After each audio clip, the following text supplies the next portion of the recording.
Wait lang. Ang tahimik ah! Hello! Hello po! Ayan, good afternoon! Good afternoon. Ayan, good afternoon everyone! Pwede ba tayong tumayo? Ayan, tayo. Tapos let's greet person beside us. Kung wala tayong katabi, let's greet the person in front of us. Let's greet the person behind us. Ayan. Tapos yung mga... Hello na. Tapos yung mga, for those who are far from me. Ayan. Those who are far from me. Pwede ba tayong, lumapit? Ayan. Gusto ko malapit kayo sa akin. Ayan. Can, everyone come in front? Ayan. Ayan, si brother, ito yung katabi ni brother Axel. Ayan. Pwede tayong, pumunta sa harap. Let's come in front. Gusto ko, tayo, dikit-dikit tayo. Ayan. Ayan, sige, okay, mahiya. Let's go in front. Marami pa tayong space. We have a lot of space. Ayan, meron dito. Ayan. And, let's greet everyone.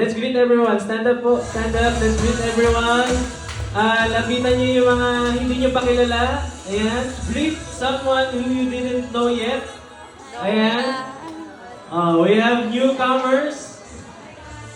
Ayan, we have newcomers on the right side. Si Brother John de la Vega. Ayan.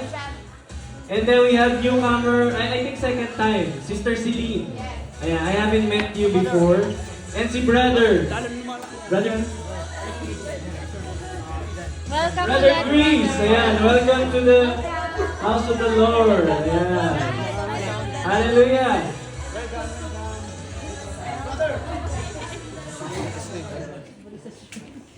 Ayan po. Lahat naman na sila. Ayan, pwede na tayo maupo na warm up pa.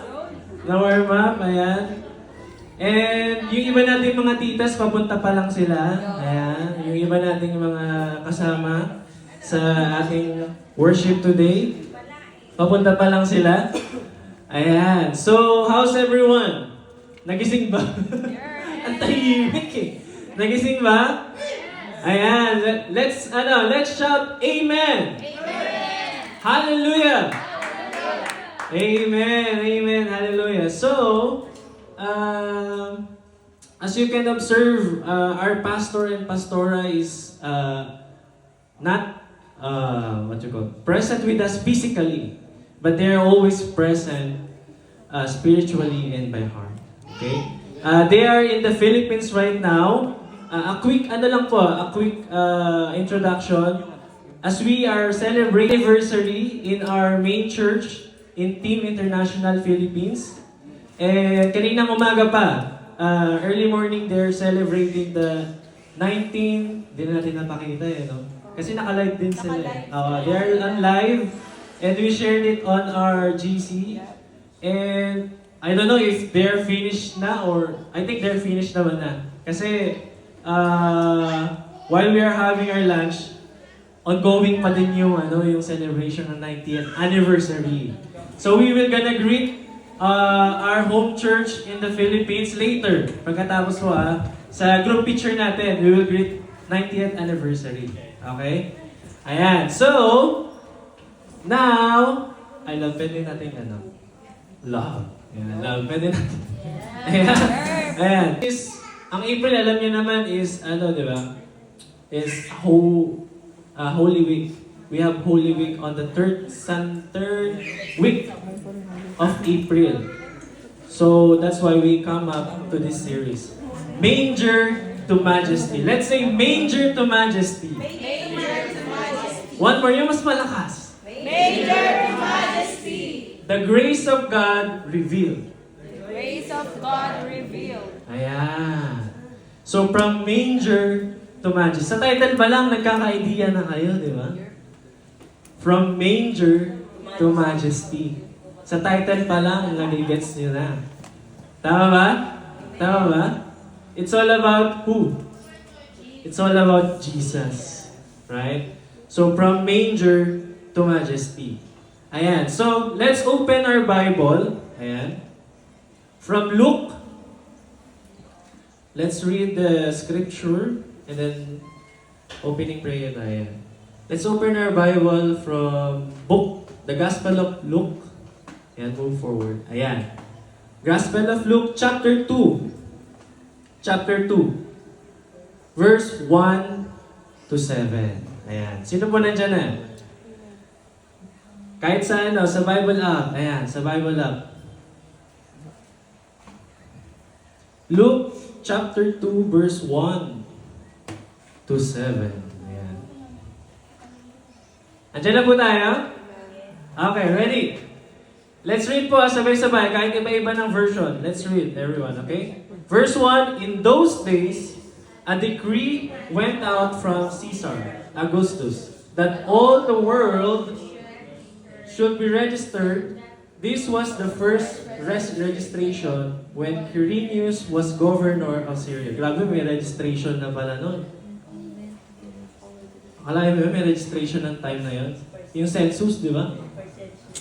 Next, verse 3. And all went to be registered, each to his own town. Verse 4, and Joseph also went up from Galilee, from the town of Nazareth to Judea, to the city of David, which is called Bethlehem, because he was of the house and lineage of David. And verse 5, to be registered with Mary, his betrothed, who was with child. Verse 6, and while they were there, the time came for her to give birth. And 7, and she gave birth to her firstborn son, and wrapped him in swaddling clothes, and laid him in a manger, because there was no place for them in the inn. Okay, let's bow down our heads and let's pray po. Heavenly Father, we magnify your name today, O God. We glorify your name this time, O Lord. And we surrender everything, Panginoon, every worries, kung ano man ang mga iniisip namin, Panginoon, we surrender to you this time, Panginoon, as we listen to your word, as we study your word, Panginoon, na patuloy na mangusap ka sa bawat isa sa amin. Speak to us, O God. Let your Holy Spirit dwell in us, O Lord, so that we may understand your word for us today. And we thank you. In Jesus' name we pray. Amen. Ayan. So, our title for our first series is You Also. Talaga ba? Nalatawa si ate. Bakit naman si Lina yan? Nalatawa din si Janet de la Vega. Ito, paborito ko to eh. Ilang beses ko itong ilan eh. Ayan. Praise God, nandito ka. Ayan. Are we content? Content to? Promise? Iba yung tawa niya eh. Iba yung tawa niya eh. So, syempre, kailangan bilang mga anak ng Diyos, as a child of God, we should be content. We should be content. Contentment is very important. No? Hindi naman masama to enjoy the blessings. I'm not saying it's bad to enjoy the blessings of God. When it comes to blessing, ano ba yung mga blessing? Yung mga provision ni Lord, di ba? Yung contentment, especially sa example ko na yung kontento sa sahod. Are we content sa sahod? Ha? Kami ni wife, wala kaming sahod. Walang regular na sahod. Or sino yung mga may regular salary a month? Sino? Taas ang kamay. Taas. Ano yung magtaas? Pinaghirapan niyo yan. Huwag kayo mahiya. Sino? Ayan, halos lahat. Kontento ba? O kulang pa? Kontento ba o kulang pa? O sino nagsabing kulang? Ang dami ah! Bakit kulang? Bakit kulang? Ha? Maraming bills. O sige, isa-isahin natin. Bakit maraming kulang? Maraming bills? Ano pa? Mahal ng bigas. Ano pa? Maraming pinapakain sa Pinas. Maraming pinapakain sa Pinas. Ano pa? Dami luho. Maraming utang. May gusto akong marinig, hindi ko marinig. Ano ba? Dami luho. Ha? Daming luho. Oh, masarap pagkain sa Japan, mahilig mag-restaurant. Ayan. Maraming luho. Ano ba? Magastos. Magastos. Ano pa? Ang Dami? Sino yung sabi? Madaming ice Si pamangkin mo. Madaming ice cream, si Prince. panay Oh, parang yung hininit to ng ano eh. Pambiling pagkain eh. Oh, pero okay lang kasi pagkain naman, Yes. no? Basta pag sa pagkain, okay lang. Pero wag naman sobra-sobra, no? Wag naman sobra-sobra. Meron akong gustong marinig eh. Puro mga ano eh. Ayan, puro mga... Alam nyo ba, ang laging tinuturo sa amin ni Pastor, ay okay lang naman yung mga sinabi, no? Lahat naman yan is reality. Pero ang isa sa pinaka tinuro sa amin ni Pastor, na it's not how big, no? It's not how big you earn, no? But it's about how faithful with what you earn. How content with what you earn. How wise. Wise ba tayo? With what we earn. Kung ano yung mga binigay, not just only earning, but in everything. Are we faithful? Are we wise? Are we, what else? Content? No? It's very important for us to be yung contentment. Kasi ang tao wala talagang contentment eh. We always want to reach more and more and hindi reach. We want to to gain. Ayan, tama. We want to gain. Gusto natin gusto ko yan. Gusto ko to. Oo. There's nothing wrong about it. There's nothing wrong about it. God wants us to enjoy the blessings, the provision that He has provided. No? But still, God is always reminding us to be content with what we have. Do not extend to, ano ba tawag dito? Huwag tayong, ano tawag doon lang? Ayan, do not live with, ano? Beyond your, kaya napaano ako eh. Do not live beyond your means. Pag hindi kaya, surrender. Okay lang yan. Huwag pilitin. Pagka, to the point na, ito. Real talk to the point na nangungutang tayo It's a very no-no. Pag hindi Ha? kaya, itulog. Pag di kaya, Itulog. sleeping pills. Para, hindi kaya, kasi pahinga mo na pagtulog yan. ka na mahirap eh. Sleeping pills. Para diretso. Napakasimple na. Diba? Pati yung living ni Jesus, napakasimple. Pero, hindi siya pinabayaan ng Father. Amen. Diba? Hindi siya hinayaan ng ating Amang Diyos sa langit. No?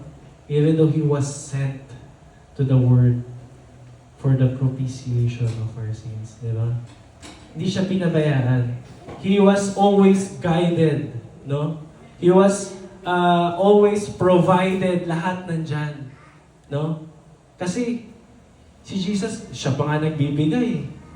Di ba? Alam niyo yung story ng Alam niyo yung story ng 5 loaves and 5 fish, di ba? Siya pa. Di ba? Even though He lives in a simple life, pero marangya ang kaya niyang ibigay. That is miracle, no? Amen. Right? That is miracle. So, kagaya sa atin, even though we are in a circumstances, I don't know what we are in, what we are going through, but still, when we depend on God, no? When we depend and trust in Him, not on ourselves, not on our own, because we cannot do it without God, we should depend and trust in Him. That He will provide everything. But still, kailangan meron tayong gagawin. Yes. Merong pinapagawa ang Lord sa atin. At syempre, kailangan unahin natin siya.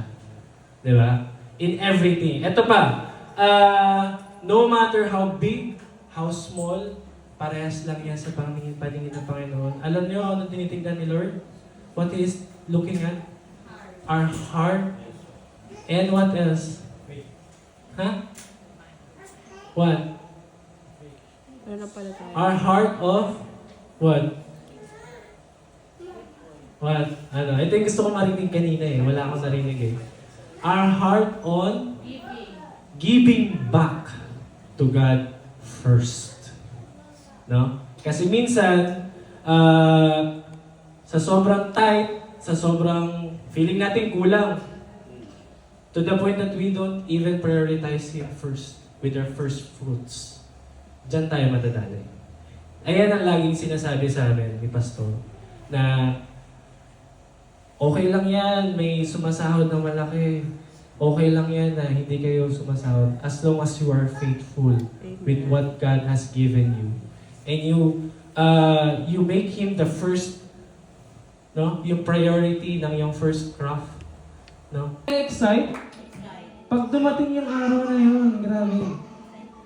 We will all come up, no? Mauuna yung mga nauna, no? Na magra-rise up. Yung mga namatay na with the Lord. And then susunod, yung tayo mga buhay pa. And sana I pray no that walang may iwan. Walang may iwan sa atin, no? Na lahat tayo makakasama doon sa rapture. No? So that what Jesus teaches us. No? I hope it won't bring fear. It won't bring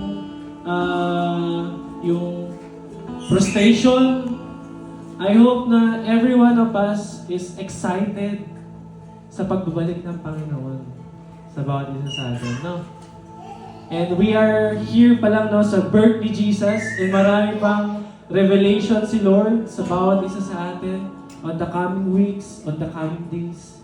Hindi lang every Sunday, I believe every day nangungusap si Lord sa atin. No? Na dapat panghawakan natin yun. Amen? Let's all stand up. We have a challenge, no? We have a challenge this time. Let's all stand up. Let's all stand. Rise up. Ayan. We have a challenge, no?